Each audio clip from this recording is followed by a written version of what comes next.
Hello, I'm Rebecca and welcome to my YouTube channel Crafting with Rebecca. Thank you for visiting me here today, and I'd also like to say thank you for all of those who have subscribed in the last couple of weeks. If you don't want to miss out on what's happening in my cross-stitch world, make sure you hit the subscribe button. So today I've got a few things to tell you about. A couple of weeks ago, actually 2 weeks ago today, I tripped over a lumpy bit of ground and I fractured my foot. So I've ended up with 4 weeks off work, which is terribly sad, isn't it, that I can't go to work. So I mean, what am I going to do? So as you guessed, there's been a lot of stitching time happening. I also had planned a trip with my mum to Sydney to attend a craft show. So I've got some things to show you that I bought there. I've also got a couple of fully finished items, including one that's probably taking me the longest ever. So let's get started. So first off, I'll show you one of my finishes. So this is bees, which is from the Cotton and Twine subscription box from April. They had done a monthly series of these types of designs, and this one had the month of June written in there, but I decided to swap it out to bees because I don't have any of the other designs. I'll bring it in closer, try not to get the glare. So this was a pretty quick stitch, and it had 1,825 stitches in it. So that was a nice quick little finish there. They also provided in the kit the frame, which was excellent because then you can finish it off straight away. So for my next fully finished object, it's one that I've taken a very long time to finish. So this is it here. It's a dimensions kit that's called Watering Can Combo. And as you can see from at the bottom there, I finished this in 2004. So it's only taken me 21 years to get it fully finished. I think it was one of those projects that you kind of finish. I ironed it and then I put it away to do something with, and then other things got put on top of it and it's just got disappeared in the pile. So I found it the other day, where I also found a pile of stitcheries that I had completed. So I thought I could do a quick finish. I've been watching some finishing videos, so I thought I'd give it a go, and I'm pretty happy with how it turned out.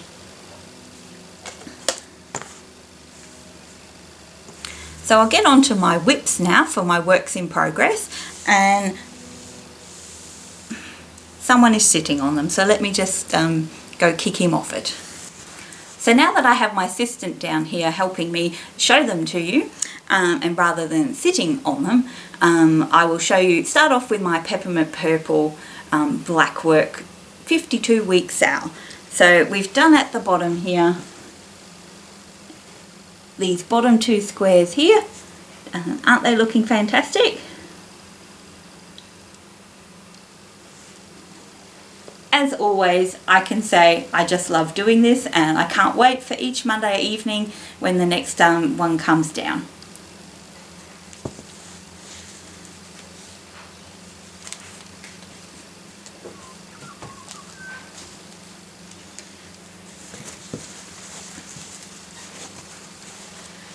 Next up is one of my Christmas stockings. This is Cranberry Row by Rosewood Manor. I have to say I'm really enjoying stitching this, and I'm really loving the sparkly fabric, which I'm not sure if you can see that real well in the photo in the camera there. So far I've done 2,501 stitches as a total of 28%. At the craft show I've bought a beading needle, so hopefully we'll be able to get to do some beading soon. I'm actually really looking forward to that part. I reckon at least 25% of it is beads.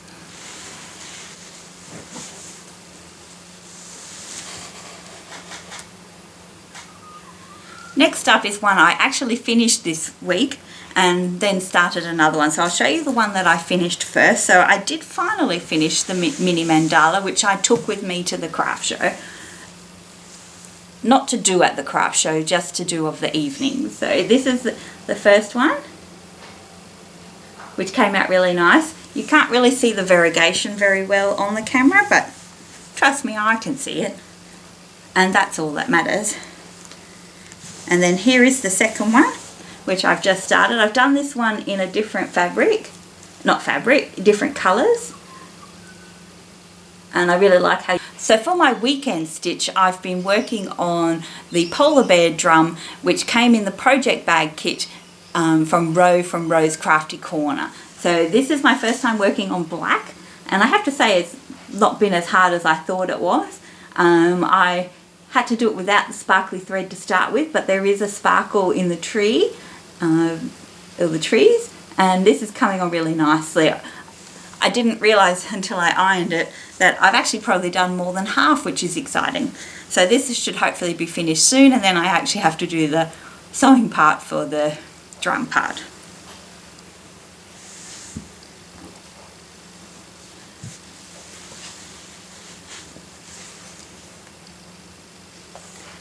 So for my last whip that I'm doing is my other stocking, which is the Dimensions one, the Dimensions Christmas truck stocking. The frog actually came to visit for this one because I had done, there's a bit that goes around the top here, and I had made a mistake right at the corner right here, and I just couldn't work out where I'd done it. So rather than have to adjust all of the coloured part, I just undid the white, and if I have to make an adjustment there, it won't be so noticeable. But it's coming on nicely, and the back stitch will certainly make it look a lot better. So I have to say I feel like I'm on the homeward stretch with this one, except that I still have to finish like the top here, and then there's a line across the top, and then I have to decide whose name is going on the top, whether it's mine or my husband's. So I'd also like to share with you some of my older projects that I've done. I've got a couple of good ones to show you today. I'll start off with a cross stitch first. So this one is a castle. I think you might recognise which castle it would be. So I'll see if I can fit it in the frame. So doesn't it look amazing? I finished this, oh, I've got some details on the back, look at that. I started it on the 4th of February 2023, and I completed it on the 22nd of March 2024. It's called The Art of Disney. I actually think I bought it on Wish, and it came with a light blue fabric. I actually made a terrible mistake on it, and I had stitched it with the fabric the wrong orientation, so I had to miss probably an inch of stitching on each side of it, and I went as close as I could. So my poor picture framer probably wasn't really impressed with me, but he's done a fantastic job. Look how nice it looks.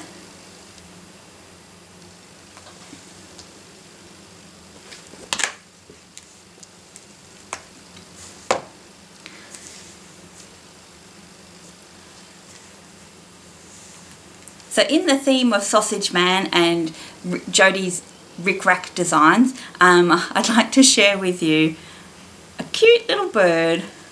Isn't he sweet? So he's a crazy cockatoo, and look at all the glitter on the top of his crest.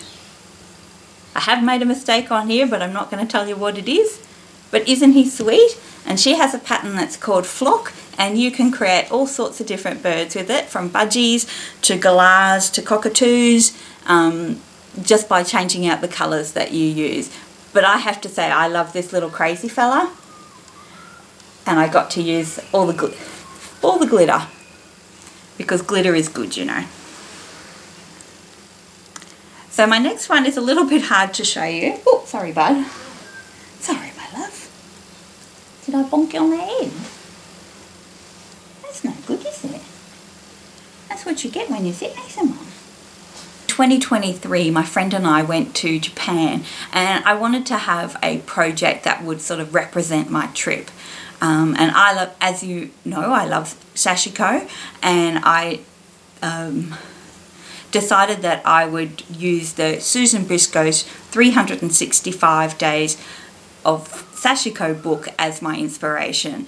So being that Sashiko is traditionally done on navy blue, I decided to start with a navy blue base, and I had to stitch a number of the squares. I didn't do the 365 because the quilt would be ginormous, and also I didn't like all the patterns and some were a little bit hard to draw.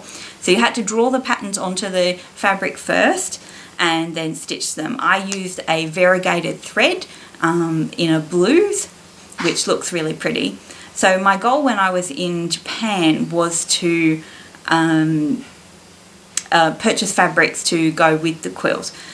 So because I had used the navy blue, I was looking for ones with a navy blue base. So we found a few craft shops or patchwork shops that had materials, so I did buy a few there. And then we went to Napori Fabric Town, which was great. There were lots of shops selling fabric up and down the street. I didn't find as many places as I would have hoped that were selling actual Sashiko kits and things, but I did find a few. And I did find one delightful kit that I can't wait to start. But in terms of this quilt, I bought lots of lovely fat quarters, which kind of made my suitcase a little bit heavy coming home, but that's okay. So I'll try and show you a bit of it here, and then I'll also insert some photos of it as well. So so I did the border, I stitched all that, and that's all the way around. And then the way it works is that it's one square of Sashiko, one square of fabric. So it's a little bit hard to show it all. So there. And I ended up doing 115 squares that were, I think they were 4.5 inches a square, and then I have the same in the fabric. So I tried not to make it so any patterns touched. And on the back of the quilt, I actually used the materials that were left because I had a lot left over. So I've actually done on the back, I've used those fabrics as the backing as well, because I didn't need to have two quilts that were the same materials. So it's a little hard to show, but there's lots of lovely ones, from easy ones to simple ones on here. So I'll just see if I can show a few more.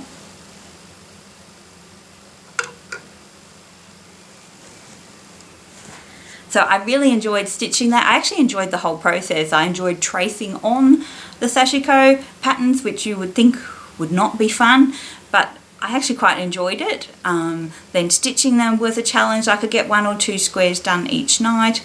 And then when I came home from my trip, I really had the quilt finished in probably a couple of months after. I had decided I had to stitch the borders, so that took a little bit longer to do. But I have to say I really enjoyed doing it.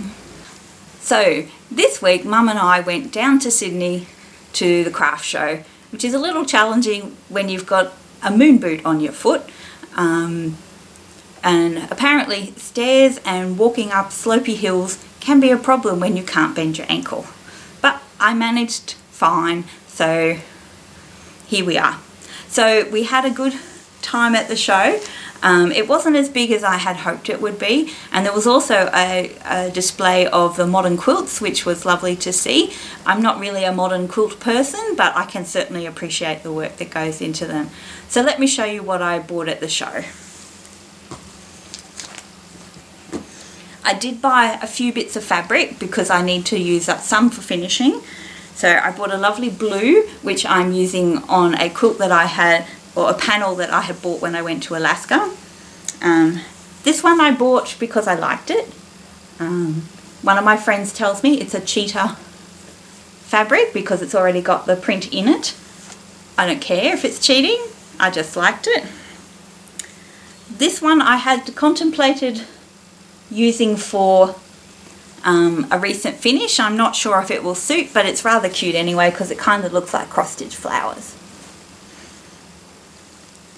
This one for another project, I'm not sure if it works. And this one will be useful as a backing for something. And then I also got this one for another backing. Because I found all my redwork stitcheries that I've done, and there would have to be 15 of them that are just sitting in a pile, I've decided I will turn it into a red and white quilt. So I've pulled out a lot of red material from my stash, but I could probably do with some more, and I happened to come across a stand that had a bundle of red and white materials, a couple of them there. So they will make a nice addition to my quilt. I had to buy, of course, a Sashiko kit there, and the lovely people at East Meets West had this beautiful bag, and I really love that style of stitching where you do sort of your, I think I can show on the back here, you do your base crosses and then this is actually threaded through. It's actually quite satisfying when you see the design come up. So the kit includes all the bits and bobs that you need, include the threads, it's got the bag fixtures as well, and it has the pre-printed panel, which is quite large, it's bigger than that. I also saw this delightful embroidered panel that was done. So it's called Toned Down and it's by Sue Spargo. So there was a stand that had done, I think there's 100 squares on the 100 circles on this one, and I think the one that they did had done 80 of them. So the kit came with the instructions and also came with 80 felt squares. But then you also then had to buy the book that had the instructions on how to actually create them. So I've got the creative stitching book, and it's actually really good because it shows like how to do the stitches with really detailed instructions. So I do think this will be rather challenging. It's rather advanced embroidery on there, which I'm not sure I'm at, but we'll see if we can learn. So I did also buy this beautiful French linen material, which I will do as my base. So I think my plan for this one, when I finish my other weekend stitching, is that I will aim to do a couple of circles each weekend, seeing how it goes. Because they are rather challenging. I don't want to take all the time stitching them, but I'd like to make progress on it. I always love to visit the Patchwork Ninja stand at the craft shows. He's such a fun fella, and he has lots of unique designs there, and he has this sort of folded purse kit. So I bought one kit and a couple more clips to make a couple more. My embroidery guild is having an exhibition at the end of the year, and they want everybody to make something to sell at the sales table. So I thought I could make a couple of these because I certainly have a lot of fabric.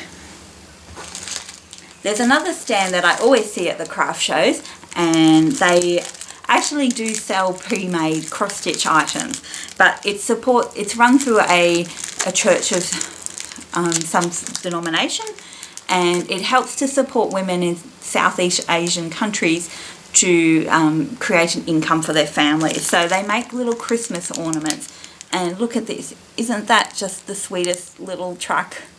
Because you know I have a thing for trucks. So here's another one in blue. Isn't it sweet? And then of course you've got to have your sewing machine ornament, don't you? So I always love to support them, and I have quite a few of their ornaments that they've created over the years. So I also bought a really exciting packet of glue, just because. Some beading needles, because we're going to be doing some beading soon. And then I got some rickrack for finishing some items. Can you ever say no to gold and silver rickrack? I don't think so. Isn't it sweet? Sweet. It says sociopath. And my last purchase was the 20th anniversary edition of Susan Briscoe's Ultimate Sashiko source book. So she has 12 new designs in this one, and yes, you have to draw the patterns on, but I think they're actually quite easy. They're quite a big grid, and I think they will look quite spectacular. So I'm looking forward to doing a project or two from there. So my goals for the next couple of weeks, I'm still off work, so I don't go back to work till mid-July. So my plan is to do lots of stitching. So hopefully I'll have a bit more progress to show you. And and maybe something finished. You never know. I do plan to have a sewing day, so I might have some quilt items to show you, but we'll see how we go with that. We don't want to make promises that we can't keep. So I'd like to say thank you for watching my video today. Please like and subscribe and share if you would like to. Thank you so much for watching. Happy stitching.